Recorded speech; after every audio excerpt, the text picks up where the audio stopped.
গাজীপুরে একই পরিবারের 5 জনকে গলা কেটে হত্যার ঘটনায় পুরো এলাকা জুড়ে নেমে এসেছে শোক, আতঙ্ক এবং চরম উদ্বেগ।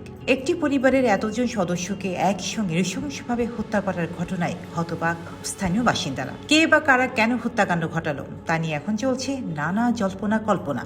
ঘটনাটি ঘটেছে গাজীপুরের একটি আবাসিক এলাকায়। সকালে স্থানীয়রা বাড়িটি থেকে কোনো চারা না পেয়ে সন্দেহ করেন। পরে দরজা বন্ধ দেখে আশেপাশের লোকজন পুলিশে খবর দেন। পুলিশ এসে দরজা খুলে ভেতরে প্রবেশ করে দেখা যায় ঘরের ভেতরে রক্তাক্ত অবস্থায় পড়ে আছেন পরিবারের 5 সদস্য। প্রত্যেকের গলায় ধারালো অস্ত্রের আঘাত চিহ্ন পাওয়া গেছে। নিহতদের মধ্যে ভাড়াটিয়ার স্ত্রী, 3 সন্তান ও শালা রয়েছেন বলে জানা গেছে। ঘটনাস্থল থেকে প্রাথমিকভাবে পুলিশ ধারণা করছে এটি একটি পরিকল্পিত হত্যাকাণ্ড হতে পারে।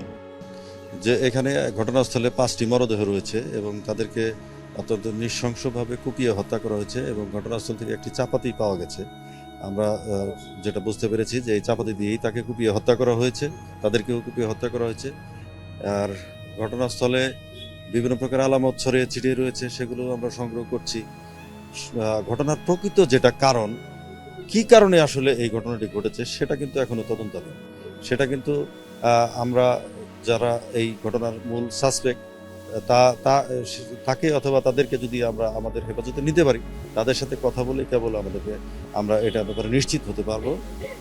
যেহেতু এই ঘটনায় কেউ জীবিত নেই, এই পরিবারের যারা সদস্য, জীবিত সদস্য একজন নেই এই ফ্ল্যাটে যারা রাতে ছিল, তাদের মুখ থেকে তো আমরা জীবিত কেউ থাকলে আমরা সেটা জানতে পারতাম। এখন তো আর সেটা সম্ভব হচ্ছে না। এখন আমাদের একমাত্র ওয়ে হচ্ছে আমরা সাসপেক্টদের ধরে তাদের কাছে জিজ্ঞাসাবাদ করে আমরা এই ঘটনার মধ্যে জানতে পারি। তিনি জানেন যে এই এলাকার অধিবাসী না, তিনি হচ্ছেন গোপালগঞ্জের একজন স্থায়ী অধিবাসী।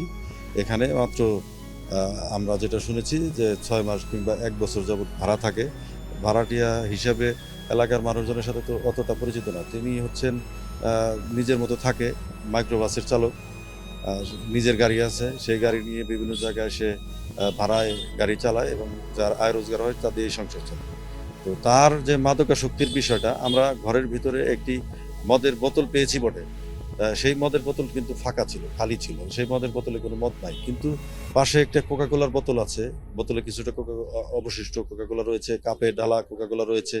এই কোকাকোলার মধ্যে যদি কোনো মদের উপস্থিতি আমরা পাই, সেটা আমরা যদি ফরেন্সিক এক্সপার্ট যদি আমাদেরকে বলে যে সেখানে মদের উপস্থিতি রয়েছে, তাহলে আমরা তখন বলতে পারবো যে সে মাদকাসক্ত ছিল বা মদ পান করত। মদ পান করার কারণে এই ধরনের ঘটনা ঘটেছে। কারণ হত্যার ধরন ছিল অত্যন্ত নির্মম এবং পুরো ঘটনাটি সাজানো বলেও মনে হচ্ছে। খবর ছড়িয়ে পড়তে এলাকায় ভিড় জমে যায়। স্থানীয়দের মধ্যে ছড়িয়ে পড়ে ভয় এবং আতঙ্ক। অনেকেই বলছেন এমন নৃশংস ঘটনা তারা আগে কখনো দেখেননি। গ্রামে ফোন দিয়েছে, সেন তো মনে করেন আমাকে ফোন দিয়েছে, আমার তারাও শিওর না। তাকে বলে কয়েকটা ভিডিও বলে ফাটাইছে, মানে ও মারিয়া বা আগে ভিডিও ফাটাইছে।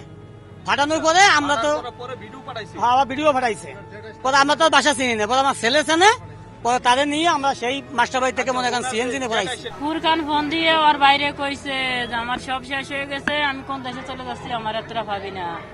পরে যারে মারছে ওর যা লগেন আর ছোট বোনের ননদ, পরে আবার ফোন দিছে আর সামনে বলে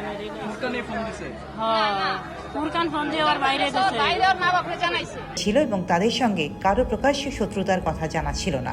পুলিশ, র্যাব এবং অপরাধ তদন্ত বিভাগের সদস্যরা ঘটনাস্থলে পৌঁছে আলামত সংগ্রহ শুরু করেন।